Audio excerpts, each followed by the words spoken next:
Mein Name ist Klaus-Michael Koch. Unser Beitrag für das Projekt war der Kubus, die Hülle, und wir haben das gebaut aus kleinen Stahlsäulen und einer ganz durchsichtigen Membrane.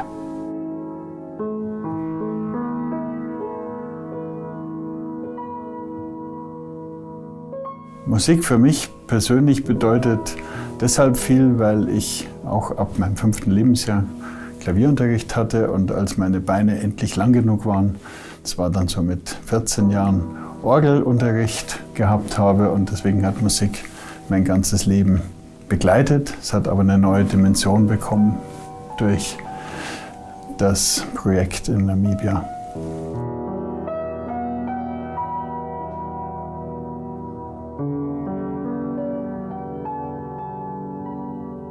Die berufliche Ausrichtung, die mich sonst beschäftigt bei, ich sage jetzt mal, normalen Projekten, ist die Anwendung von sehr hochwertigen Kunststoffen.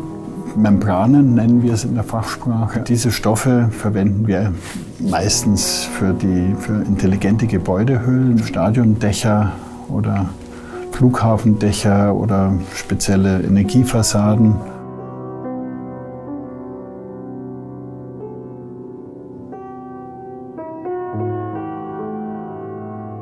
Die letzten 3 Fußball-Weltmeisterschafts-Endspiele haben unter so einem Dach vom Chiemsee, was unser Team gebaut hat, umgesetzt hat für die Architekten und Ingenieure, stattgefunden. Da fragt man sich dann, warum machen die jetzt so einen Kubus mit 3 Meter Kantenlänge irgendwo weit weg in Afrika in der Wüste. Unsere Philosophie ist, und das ist vielleicht ähnlich wie bei Musik, uns kommt es nicht auf Größe drauf an, sondern immer auf die Aufgabenstellung. Deswegen können vielleicht 3 Takte einer Musik einen genauso mitnehmen wie eine große Symphonie. Also das für uns ist Größe spielt keine Rolle, sondern die Aufgabenstellung. Und deswegen haben wir mit Freude und Leidenschaft den Kubus gebaut.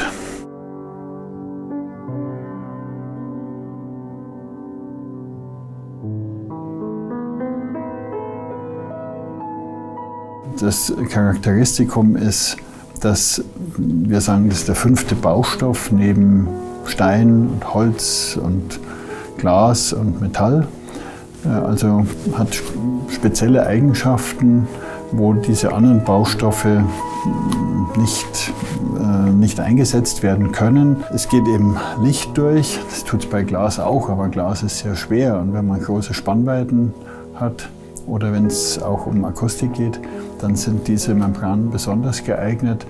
Man hätte den Kubus nicht aus Glas bauen können, aus Gewichtsgründen, logistisch in der Wüste so schwere Glasscheiben zu transportieren, aber vor allem aus Akustikgründen hätte man es nicht machen können. Ich vermute, der Künstler wäre verrückt geworden, wenn der Klang, der aus dem Flügel kommt, ihn durch den Hall-Effekt, einen Echo-Effekt von den Gläsern, ihn wahrscheinlich erdrückt hätten. Also ich schätze mal, er hätte keine 4 Tage ausgehalten, geschweige denn 40.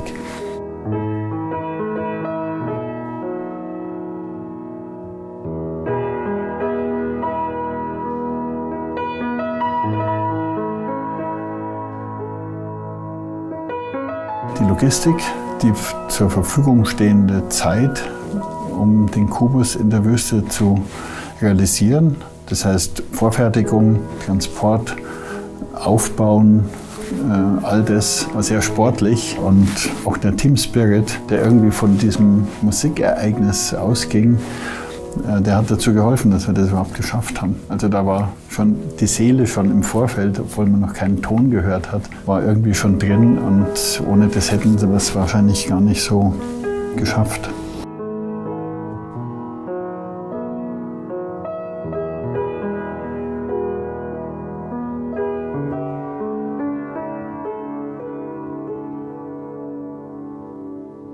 Musik macht mit mir immer wieder was anderes, je nach der Situation und wo man Musik selber macht oder Musik anderer miterleben darf.